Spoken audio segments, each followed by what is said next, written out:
సేకరణకు ఏదో ప్రాబ్లం వచ్చినట్టుంది, లేట్ అవుతున్నట్టుంది. అది ఓకే. కొంచెం త్వరగా పూర్తి చేయేలా చూడండి అని అడిగారట. నితిన్ గడ్కరీతో ఉన్న కాంటాక్ట్స్, చంద్రబాబు గారికి ఉన్న సాన్నిహిత్యము, కేంద్రంలో బార్ట్ కూడా కావడం వల్ల బాబు గారు తలుచుకుంటే తొందరగా అయిపోతుంది.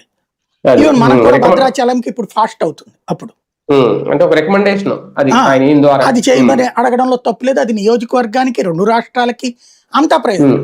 ఉపయోగం. అది అవును. 2 రాష్ట్రాల నాయకులకి ప్రయోజనం, 2 రాష్ట్రాల ప్రజలకి ప్రయోజనం, భక్తులకి ప్రయోజనం. భద్రాచలం ఫాస్ట్ లో వెళ్ళొచ్చు మనం. ఇప్పుడు భద్రాచలం అది. పోవాలంటే 7-8 గంటలు అవును. పడుతుంది ఆ సింగిల్ అవును. లైన్ వల్ల.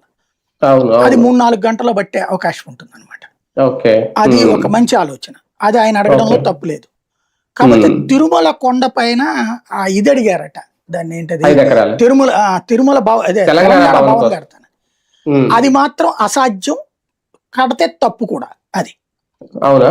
ఎందుకు అంటే ఏ రాష్ట్రానికి ఇవ్వలేదు కదా అట్లాగా. ఓ రాష్ట్ర భవనం అని ఎవరన్నా పెట్టారా కొండ మీద?